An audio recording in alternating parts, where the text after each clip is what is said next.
Mega for you. आज है 22 जुलाई 2020 और मैं 22 जुलाई 2020 से करंट अफेयर के टॉप 10 इंपॉर्टेंट क्वेश्चन के साथ साथ उनके फैक्ट को भी बताऊंगी, तो आप पूरे वीडियो को ध्यान से देखिएगा। चलिए शुरू करते हैं। जोरम मेगा फूड पार्क के संदर्भ में निम्नलिखित कथनों पर विचार कीजिए। हमारा पहला कथन है, Zoram mega food park Arunachal Pradesh में स्थित है। दूसरा, ये पूर्वोत्तर राज्य में स्थित पहला मेगा फूड पार्क है। उपयुक्त में से कौन सा कथन सही है? हमारे ऑप्शन है केवल एक, केवल दो, एक और दो दोनों, ना तो एक और ना ही दो। केंद्रीय खाद्य प्रसंस्करण उद्योग मंत्री श्रीमती हरसिमरत कौर बादल ने वर्चुअल सम्मेलन के माध्यम से Zoram mega food park limited का उद्घाटन किया। 55 एकड़ में फैला Zoram mega food park Mizoram के एक कोलाशिब जिले में स्थित है। ये मिजोरम में परिचालित किया जाने वाला पहला मेगा फूड पार्क है। 75 करोड़ रुपए की लागत से स्थापित मिजोरम फूड पार्क से लगभग 25,000 किसानों को लाभ होगा तथा 5,000 से भी ज्यादा रोजगार के अवसर सृजित होंगे। इस परियोजना में फूड पार्क में स्थापित किए जाने वाले करीब 30 प्रसंस्करण इकाइयों के करीब 250 करोड़ रुपए के आगे और निवेश आकर्षित करने की उम्मीद है। गौरतलब है कि मेघालय के अतिरिक्त सभी उत्तर पूर्वी राज्यों में मेगा फूड पार्क है। आइए जानते हैं क्या है मेगा फूड पार्क योजना। देश में मेगा फूड पार्क खाद्य प्रसंस्करण उद्योग मंत्रालय की ओर से प्रधानमंत्री किसान संपदा योजना के तहत तैयार किए जा रहे हैं। मेगा फूड पार्क परियोजना का कार्यान्वयन एक विशेष प्रयोजन उपाय द्वारा किया जाता है, जो कंपनी अधिनियम के अंतर्गत एक पंजीकृत कारपोरेट निकाय होता है। किसी भी फूड पार्क की स्थापना के लिए एक ही स्थान पर कम से कम 50 एकड़ भूमि उपलब्ध होनी चाहिए। मेगा फूड पार्क स्थापित करने के लिए सरकार 50 करोड़ रुपए तक की अनुदान राशि उपलब्ध कराती है। हिमालयी एवं उत्तर पूर्वी राज्यों में भूमि लागत के अतिरिक्त कुल लागत राशि का 75% केंद्र सरकार द्वारा वहन किया जाता है। इस योजना के अंतर्गत 37 मेगा फूड पार्कों की वित्त पोषित किया जा रहा है, जिसमें से 18 मेगा फूड पार्क पहले ही कार्यशील हो चुके हैं। तो इस तरह इस प्रश्न का डी ऑप्शन सही है, ना तो एक और ना ही दो, क्योंकि जोरम मेगा फूड पार्क हमारा मिजोरम में स्थित है और ये पूर्वोत्तर राज्य में पहला स्थित नहीं है, मिजोरम का पहला मेगा फूड पार्क है। प्रश्न नंबर 2, कौन सा संगठन वाटर हीरोज अवार्ड प्रदान करता है? हमारे ऑप्शन है ग्रामीण विकास मंत्रालय, वाणिज्य और उद्योग मंत्रालय, जल शक्ति मंत्रालय, कृषि और किसान कल्याण मंत्रालय। जल शक्ति मंत्रालय भारत सरकार वाटर हीरोज अवार्ड प्रदान करता है। ये पुरस्कार अप्रैल 2020 के महीने के लिए दक्षिण मध्य रेलवे के ऑनगोन उपमंडल कार्यालय को प्रदान किया गया है। इस कार्यालय को उनके अनुभाग में उनके काम के लिए सम्मानित किया गया था, जिसने जल प्रबंधन प्रथाओं और संसाधनों जैसे कि पुराने जल निकायों के कायाकल्प, जल संचयन, गड्ढों और नियमित जल गड्ढों के विकास में महत्वपूर्ण योगदान दिया। तो इस तरह इस प्रश्न का सही जवाब है ऑप्शन सी, जल शक्ति मंत्रालय। प्रश्न नंबर 3, किस राज्य की पुलिस ने साइबर हर आवासीय जागरूकता अभियान शुरू किया है? हमारे ऑप्शन है तेलंगाना, आंध्र प्रदेश, महाराष्ट्र या केरल। तेलंगाना पुलिस की महिला सुरक्षा विंग ने साइबर हर आभासी जागरूकता अभियान शुरू किया है, जो लड़कियों और महिलाओं के खिलाफ हो रहे साइबर अपराधों के बारे में जागरूकता बढ़ाने के लिए 1 महीने तक चलाया जाएगा। ये अभियान तेलंगाना के सी टीम्स और भरोसा केंद्र की साझेदारी में किया गया है। भरोसा केंद्र कानूनी मामलों को संभालता है और तस्करी के शिकार महिलाओं और पीड़ितों को सहायता प्रदान करता है, जबकि छेड़खानी से संबंधित मामलों को संभालने के लिए सी टीम्स का गठन किया गया है। तो इस तरह इस प्रश्न का सही जवाब है ऑप्शन ए, तेलंगाना। प्रश्न नंबर 4, किस संगठन ने युवाओं को कौशल प्रशिक्षण प्रदान करने के लिए यूनिसेफ के साथ साझेदारी की है? हमारे ऑप्शन है महिंद्रा एंड महिंद्रा, इंफोसिस, विप्रो, सैफ इंडिया। मौजूदा और कोविड-19 के बाद के दौर में रोजगार के लिए क्षमता बढ़ाने तथा युवाओं को कैरियर के संबंध में मार्गदर्शन के लिए यूनिसेफ इंडिया ने computer software company Saif India के साथ भागीदारी की है। सैफ इंडिया के साथ भागीदारी के तहत यूनिसेफ देश के कमजोर वर्ग के युवाओं को कुशल बनाने और उन्हें डिजिटल शिक्षा प्रदान करने के लिए संयुक्त राष्ट्र की संस्था द्वारा समर्थित पहल युवा के साथ भी तालमेल करेगा। कार्यक्रम के तहत यूनिसेफ 2022 के अंत तक युवा लोगों के लिए कैरियर विकल्प प्रदान करेगा, युवा लोगों के लिए जीवन कौशल और डिजिटल कौशल को बढ़ाएगा और 10 लाख से अधिक युवा व्यक्तियों के जीवन में सुधार करेगा। तो इस तरह इस प्रश्न का सही जवाब है ऑप्शन डी, सेफ इंडिया। प्रश्न नंबर 5, किसे माइकल फ्रैंकलिन पुरस्कार 2020 से सम्मानित किया गया है? हमारे ऑप्शन है Kate Forsyth, Peter Carey, Thomas Keneally तथा तारा जून विंच। तारा जून विंच को उनकी पुस्तक द ईगल के लिए माइकल फ्रैंकलिन पुरस्कार 2020 से सम्मानित किया गया है।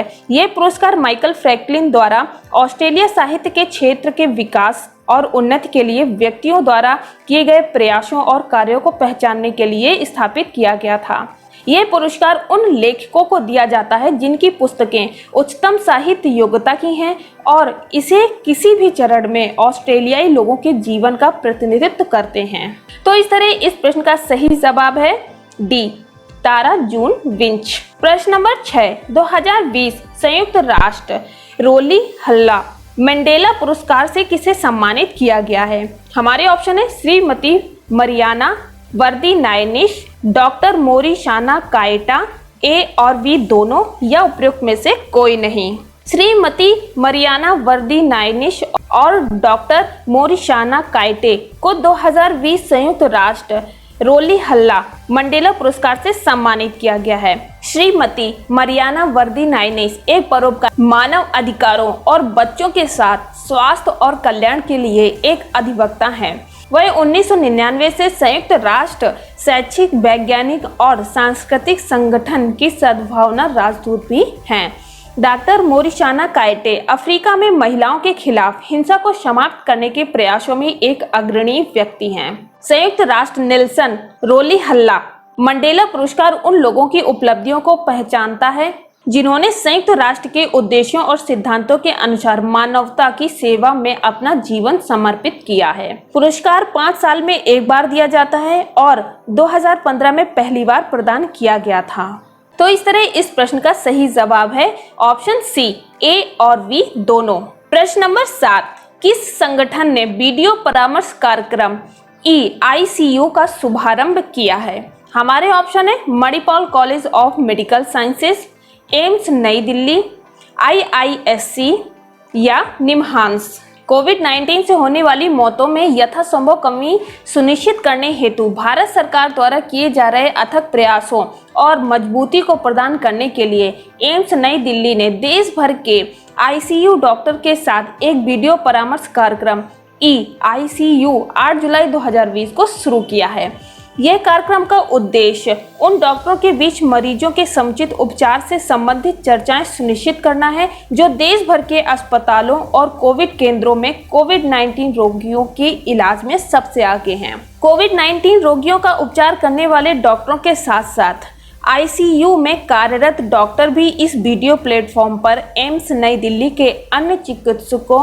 और विशेषज्ञों से प्रश्न पूछ सकते हैं, अपने अपने अनुभवों को प्रस्तुत कर सकते हैं और उनके साथ अपनी जानकारी को साझा कर सकते हैं। तो इस तरह इस प्रश्न का सही जवाब है ऑप्शन बी, एम्स नई दिल्ली। प्रश्न नंबर 8, भारतीय कछुओं को ट्रैक करने और रिपोर्ट करने के लिए Indian Turtle Conservation Action Network ने कौन सा एप्लीकेशन विकसित किया है? हमारे ऑप्शन है Safe Turtle, The Protection Group, Conserve The Turtle या Kurma. Indian Turtle Conservation Action Network ने टर्टल सर्वाइवल अलायंस इंडिया और Wildlife Conservation Society India के साथ साझेदारी में कुरमा मोबाइल एप्लीकेशन विकसित किया है। कुरमा मोबाइल एप्लीकेशन नागरिक विज्ञान पहल है और इसे कछुओं के संरक्षण के उद्देश्य से 23 मई 2020 को विश्व कछुआ दिवस के अवसर पर लॉन्च किया गया था।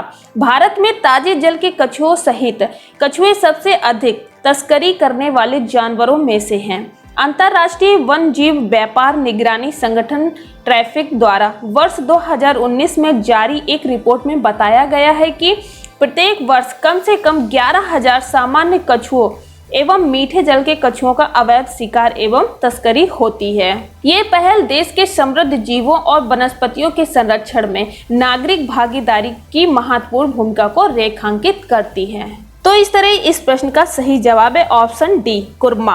प्रश्न नंबर 9, किस फार्मूला 1 रेसर ने 8 बार ग्रैंड प्रिक्स जीतकर माइकल शूमाकर के रिकॉर्ड की बराबरी की है? हमारे ऑप्शन है मर्सिडीज के लुइस हैमिल्टन, फेरारी के सेबेस्टियन वेटेल, मर्सिडीज के वाल्टेरा बोटास, फेरारी के चार्ल्स लेक्लर।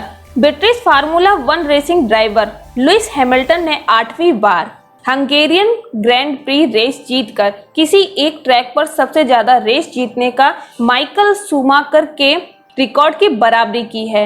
शूमाकर ने 1994 से 2006 के बीच फ्रांस में फेरारी की ड्राइविंग की। लुइस हैमिल्टन ने मर्सिडीज AMG पेट्रोनॉस फार्मूला 1 टीम के लिए ड्राइविंग की। 19 जुलाई 2020 को रिकॉर्ड 8वीं बार हंगेरियन ग्रांड प्री जीता। डच रेसर रेड बुल के लिए मैक्स वर्स्टाप्पन ड्राइविंग दौड़ में दूसरे स्थान पर रहे और उन्हें ड्राइवर ऑफ द डे से सम्मानित किया गया है।